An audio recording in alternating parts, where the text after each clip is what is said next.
అంటే ఇక్కడ కవిత BRS party ఓడిపోయి గద్దెదింపిన తర్వాత కాంగ్రెస్ పార్టీ అధికారంలోకి రాగానే లిక్కర్ స్కామ్లో ఇరుక్కున్న తర్వాత లిక్కర్ స్కామ్ విషయంలో నాకు నా ఫ్యామిలీ కావచ్చు నా పార్టీ వాళ్ళు ఎవరు కూడా సహాయం చేయలేదని చెప్పేసి కూడా కొంచెం అసంతృప్తిగా ఉండి తర్వాత అవినీతులు జరిగాయి, కుంభకోణం జరిగింది, ఖచ్చితంగా హరీష్ రావు కావచ్చు జగదీశ్వర్ రెడ్డి లాంటి వాళ్ళ పేర్లు కూడా బయట పెడుతూ గుంట నక్కలుగా ఉంటున్నారు అంటూ కూడా సంచలన కామెంట్ చేసినా కూడా ఇక్కడ బీఆర్ఎస్ బాస్ కేసీఆర్ కూడా ఎప్పుడు కూడా మాట్లాడినట్టుగా అనిపించలే ఆ విషయం పట్ల. ఎందుకు అంటే బీఆర్ఎస్ కవిత యొక్క వ్యాఖ్యల్ని డిఫీట్ చేసుకోలేకపోతుందో అసలు ఏం జరుగుతుంది? కవిత గారి వ్యాఖ్యలు ఏ దృష్టితో చేసిందో తెలియదు, విచారకరం. పార్టీని ఇరుకున పెట్టాలని, పార్టీని బద్నాం చేయాలని ఉద్దేశపూర్వకంగా కవిత గారు తన లేఖ లీక్ అయిందని ప్రచారం మొదలుపెట్టి, లేఖలో పెద్ద రహస్యమైనటువంటి అంశాలు ఏం లేవు, తాను చెప్పదలుచుకున్నది చెప్పిండ్రు. ఒకవేళ లీక్ అయినా దాంతో నష్టం లేదు. కవిత గారు తర్వాత చేసినటువంటి అనేకమైనటువంటి దాడుల కన్నా కూడా, అనేక విధాలుగా జల్లినటువంటి బురద కన్నా అందులో పెద్ద ఇదేమీ లేదు లేఖలు. ఈ మిగతా విషయాలకు వస్తే మొట్టమొదట తాను కేసీఆర్ గారినే తప్పుపట్టిండ్రు కదా, సామాజిక తెలంగాణ సాధ్యం కాలేదని.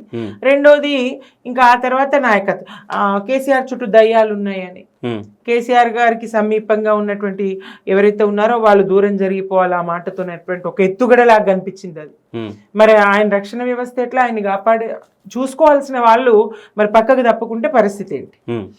అలాగే తర్వాత కుడి ఎడమ భుజాలు హరీష్ రావు గారు, కేటీఆర్ గారు, ఆ ఇద్దరిని కూడా తాను ఒకరి ట్వీట్లకే సరిపోయినరని, ఇంకొకరి ఇదని రకరకాల దాడి వాళ్ళ మీద. ఆ తర్వాత ప్రధాన నేతలు ఎవరు ఉన్నారు, జగదీష్ రెడ్డి గారు కానీ, నిరంజన్ రెడ్డి గారు కానీ, ఇంకా అనేక, ఎక్కడికి పోతే అక్కడ అదొక బాటాని మొదలుపెట్టి జాగృతి జనం బాట అని పేరు పెట్టి బీఆర్ఎస్ మీద బురద జల్లే బాట తాను చేపట్టింది, బీఆర్ఎస్ మీద దుమ్ము జల్లే బాట తాను నడిచింది. ఆ బాట మరి ఆ ప్రజలు అర్థం చేసుకున్నారు, మీరు నడిచిన బాట ఎందుకోసం, మీరు ఎవరి కోసం నడుస్తా ఉన్నారు, ఎందుకోసం నడుస్తా ఉన్నారు, ఆ బాట ఏం బాట అసలు, మీరు ప్రజా బాట ఎందుకోసం చేపడుతున్నారు, జనం బాట ఎందుకోసం చేపడుతున్నారు, మీ లక్ష్యం ఏంటి, మీ ఉద్దేశం ఏంటి, ప్రజల అవసరాలు తీర్చే బాట కావాలి కదా, ప్రజల సమస్యల చర్చ జరగాలి కదా, పాలకులను ప్రశ్నించాలి కదా, రేవంత్ రెడ్డిని అడగాలి కదా, అయ్యా రేవంత్ రెడ్డి గారు మహిళలకు మీరు ఇస్తానన్న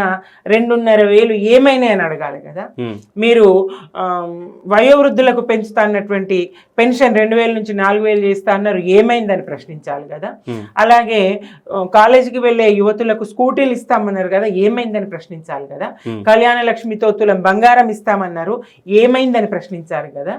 బీఆర్ఎస్ లో ఉన్నప్పుడు మండలి సాక్షిగా ఈ ప్రశ్నలన్నీ లేవనెత్తిన కవిత గారు జనం బాట పట్టినప్పుడు ఎందుకు విస్మరించారు? రేవంత్ రెడ్డి గారిని ఎందుకు వదిలేసిండ్రు? ఎందుకు ప్రజల పక్షాన మాట్లాడలేరు?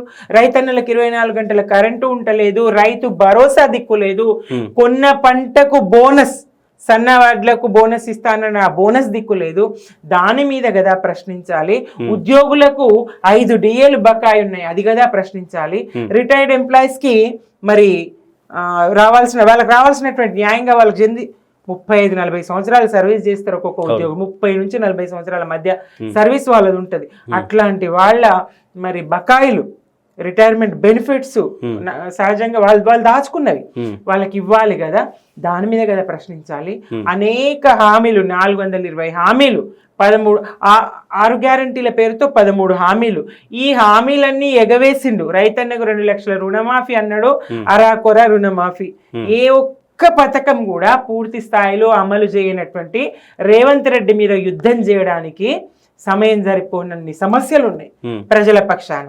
ఇవన్నీ పక్కన పెట్టేసి మంచి చేసినటువంటి కేసీఆర్ గారిని, ప్రజల సంక్షేమాన్ని, అభివృద్ధిని 2 కళ్ళుగా చేసుకొని పాలించినటువంటి మరి కేసీఆర్ గారిని శాంతిదూత, గొప్ప ప్రజానాయకుడు, మహానేత కేసీఆర్ గారి మీద దుమ్మెత్తి పోసే ప్రయత్నాన్ని తెలంగాణ సమాజం మరి ఎట్లా చూస్తుంది?